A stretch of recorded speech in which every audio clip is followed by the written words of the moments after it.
FAU's men's basketball team make history in their most recent win against Kansas State to advance to their school's first ever Final Four appearance.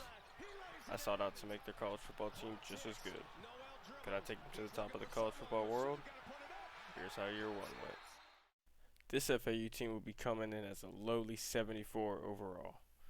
Will also be coming off a miserable 3-9 season. Coach Yertman and his staff will be looking to turn this program around immediately.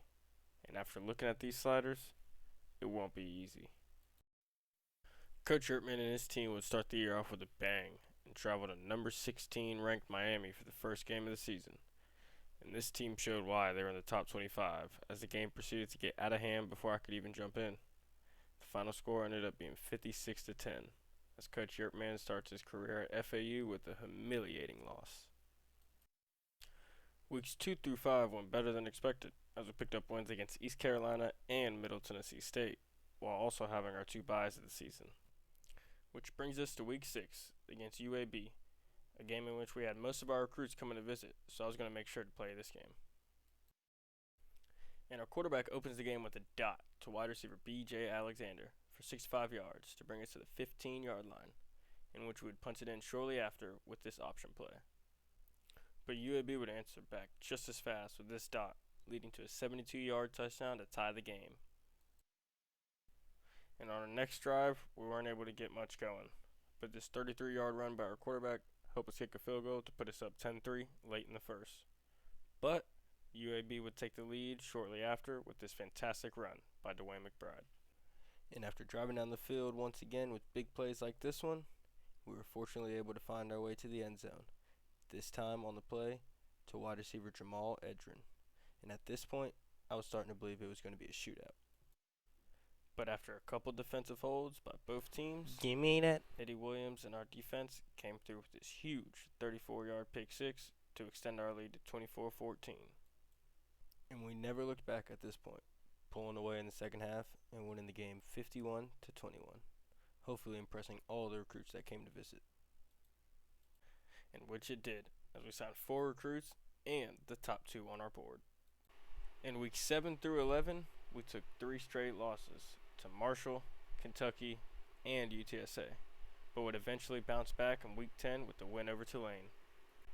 Which brings us to week 11, where we play South Alabama and have a couple of recruits coming to visit. And I thought this game was going to be a blowout, as we went up 14-0 early with this 64-yard touchdown to Jamal Edrin. And I guessed correctly, because after Jamal Edrin's 4th touchdown of the day, the score was 35-3, and we were walking out of here with a win, hopefully impressing the recruits after this blowout win in Jamal Edrin's career day. And it did, as we ended up signing a ton of recruits. But in the following weeks after our big win against South Alabama, we took back-to-back losses against conference opponents North Texas and Louisiana Tech. This would set up a pivotal final game of the season for us, as we were 1 win away from bowl eligibility, and it was going to be against our rival. Coach Yerb knew this was going to be as back and forth as you could get in a football game, and after throwing a pass to the wrong receiver led to an interception, our rivals took advantage and scored quick on this 65-yard touchdown run by their running back, which lit a fire in our return man, Jaquan Burton, as he took this kickoff back 87 yards, almost for the touchdown, which we would get on the next play with our running back, Johnny Ford. And after a good defensive series and this big sack on 3rd and 9 would set up another chance for a beautiful return for Jaquan Burton. But this time, he would take it 75 yards to the house to give us a 14-7 lead. With our rival driving down the field in this extremely generous spot by the refs, our rivals were able to tie the game at 14 on this 14-yard rush by their running back.